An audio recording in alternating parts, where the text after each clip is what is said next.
ಇವತ್ತಿನ ದಿವಸ ರಾಷ್ಟ್ರ ವ್ಯಾಪ್ತಿಯಾಗಿ ಕಾರ್ಮಿಕರ ವಿರೋಧಿ ನೀತಿಗಳನ್ನ ಇವತ್ತು ಕೇಂದ್ರ ಸರ್ಕಾರ ಮತ್ತು ರಾಜ್ಯ ಸರ್ಕಾರ ಇವತ್ತು ಏನು ಕಾರ್ಮಿಕ ವಿರೋಧಿ ನೀತಿಗಳನ್ನ ತಗೊಂಡ್ಬರ್ತಾ ಇದೆ, ಅದರ ವಿರುದ್ಧವಾಗಿ ನಾವು ಇವತ್ತು ಕಾರ್ಮಿಕ ಸಂಘಟನೆಗಳಂತ ANTCU, CITU ಹಾಗೂ ಎಲ್ಲಾ ಕಾರ್ಮಿಕ ನೀತಿಗಳ ಜಂಟಿ ಆಯೋಗದೊಂದಿಗೆ ಇವತ್ತು ನಾವುಗಳೆಲ್ಲರೂ ಹೋರಾಟವನ್ನು ಮಾಡ್ಲಿಕ್ಕೆ ಇವತ್ತು ಫ್ರೀಡಂ ಪಾರ್ಕ್ಗೆ ಬಂದಿವೆ. ಇವತ್ತು ಮಹಿಳೆಯರಿಗೆ ರಾತ್ರಿ ಪಾಳ್ಯವನ್ನು ನಡೆಸೋದಕ್ಕೆ ಇವತ್ತು ಮುಂದಾಗ್ತಾ ಇದೆ ಸರ್ಕಾರ. ಅದರ ವಿರುದ್ಧವಾಗಿ ಹಾಗೂ 10 ಗಂಟೆಗಳ ಕಾಲ ಕಾರ್ಯನಿರ್ವಹಿಸುವುದಕ್ಕೆ ಇವತ್ತು ಸರ್ಕಾರಗಳು ಕಾರ್ಮಿಕ ವಿರೋಧಿ ನೀತಿಗಳನ್ನ ತಗೊಂಡ್ಬರ್ತಾ ಇವೆ. ಅದರ ವಿರುದ್ಧವಾಗಿ ಇವತ್ತು ನಾವೆಲ್ಲರೂ ಹೋರಾಟಕ್ಕೆ ಬಂದಿದ್ದೇವೆ. ಈ ಹೋರಾಟ ಯಶಸ್ವಿಗೊಳಿಸಬೇಕು. ಹಾಗೆ ಇವತ್ತು ನಮ್ಮ ಹೋರಾಟ ಅನ್ನುವಂಥದ್ದು ಏನು ರಾಜ್ಯದ ವಿಧಾನಸೌಧಕ್ಕೆ ಮುಟ್ಟಬೇಕು ಹಾಗೂ ಕೇಂದ್ರ ಸರ್ಕಾರ ಸಂಸತ್ತಿಗೆ ಸಹ ಮುಟ್ಟಬೇಕು ಅನ್ನುವಂಥದ್ದು. ಯಾಕಂತಂದ್ರೆ ಈ ಹೋರಾಟ ಮಾಡೋದು ಇವತ್ತು ಲೇಬರ್ ಆಕ್ಟ್ ಅನ್ನುವಂಥದ್ದು ಲೇಬರ್ ಕೋಡ್ ಇವತ್ತು ಜಾರಿಗೆ ತಗೊಂಡ್ಬರ್ತಾ ಇದ್ದಾರೆ.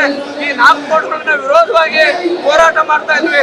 ದಯವಿಟ್ಟು ಕೇವಲ 10 ಗಂಟೆಗಳ ಕಾಲ ಕೆಲಸ ಮಾಡಿ ಇವತ್ತು ಮನೆಗಳಲ್ಲಿ ಜೀವನ ನಡೆಸೋದು ಹೇಗೆ, ಮಕ್ಕಳ ವಿದ್ಯಾಭ್ಯಾಸ ಮಾಡಿಸೋದು ಹೇಗೆ, ನಾವು ಕೇವಲ ಕೆಲಸವನ್ನ ಗುಲಾಮರಾಗಿ ಮಾಡಬೇಕಾದ ನಾವು ಇವತ್ತು ಈ ಗುಲಾಮಗಿರಿ ಪದ್ಧತಿಯನ್ನ ರದ್ದು ಮಾಡಬೇಕು ಅಂತ ನಾವು ಕೇಂದ್ರ ಸರ್ಕಾರಕ್ಕೂ ಮತ್ತು ರಾಜ್ಯ ಸರ್ಕಾರಕ್ಕೂ ನಾವು ಹೋರಾಟದ ಮುಖೇನ ನಾವು ತೋರ್ಪಡಿಸ್ತಾ ಇದ್ವಿ. ಜಿಂದಾಬಾದ್ ಜಿಂದಾಬಾದ್ ಜಿಂದಾಬಾದ್ ಜಿಂದಾಬಾದ್ ಜಿಂದಾಬಾದ್. ವಿರೋಧ ಕೇಂದ್ರ ಸರ್ಕಾರದಿಂದ ಬಂದಂತ ಲೇಬರ್ ಕೋಡ್ ಆಕ್ಟ್ ಅಂತ 4 ಕೋಡ್ ಆಕ್ಟ್ ಅಂತ ಬಂದಿದೆ. ಇವತ್ತು 10 ಅವರು 12 ಅವರ್ಗಳ ಕಾಲ ಕೆಲಸವನ್ನ ನಿರ್ವಹಿಸಬೇಕಂತ ಹೇಳ್ತಾರೆ. ಇದು ರದ್ದತಿ ಆಗ್ಬೇಕು. ಕಾರಣ ಇವತ್ತು ಏನು ಹಿಂದೆ ದೊಡ್ಡ ಚಿಕಾಗೋದಲ್ಲಿ ಒಂದು ಘಟನೆ ಇವತ್ತು ನೆನಪಿ ಬರ್ತಾ ಇದೆ. ಇವತ್ತು 8 ಅವರ್ ಅನ್ನುವಂಥದ್ದು ಬಹಳ ವೈಜ್ಞಾನಿಕವಾಗಿದೆ. ಈ ಅವೈಜ್ಞಾನಿಕವಾಗಿ ಇವತ್ತು ಕಾರ್ಮಿಕ ನೀತಿಗಳನ್ನು ತಗೊಂಡ್ಬರ್ತದ್ದು ರದ್ದು ಮಾಡಬೇಕು. ಯಾಕಂದ್ರೆ 8 ಅವರ್ ಕೆಲಸ, 8 ಅವರ್ ಜೀವನ, 8 ಅವರು ನಿಂದೆ ಈ ರೀತಿ ಇದ್ದಾಗ ಒಬ್ಬ ಜೀವನದ ಒಂದು ನಡೆಸೋದಕ್ಕೆ ಸಾಧ್ಯ ಅಂತ ಹೇಳಲಿಕ್ಕೆ ನಾವು ಇಷ್ಟಪಡ್ತಾ ಇದ್ವಿ.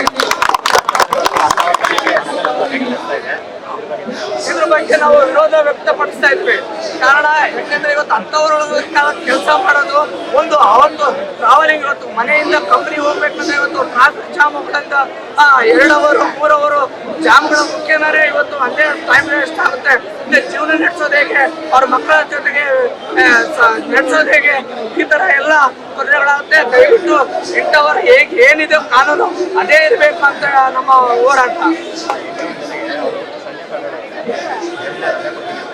ಕೇವಲ 2 ದಿನ ರಜೆ ಕೊಡೋದು ನಮ್ಗೆ ಬೇಡ. ಇವತ್ತು ಏನು 8 ಅವರ್ ಕೆಲಸ ಮಾಡ್ತಿದ್ದೋ ಅದು ಇರ್ಬೇಕು ಅನ್ನೋದು ನಮ್ಮ ಉದ್ದೇಶ.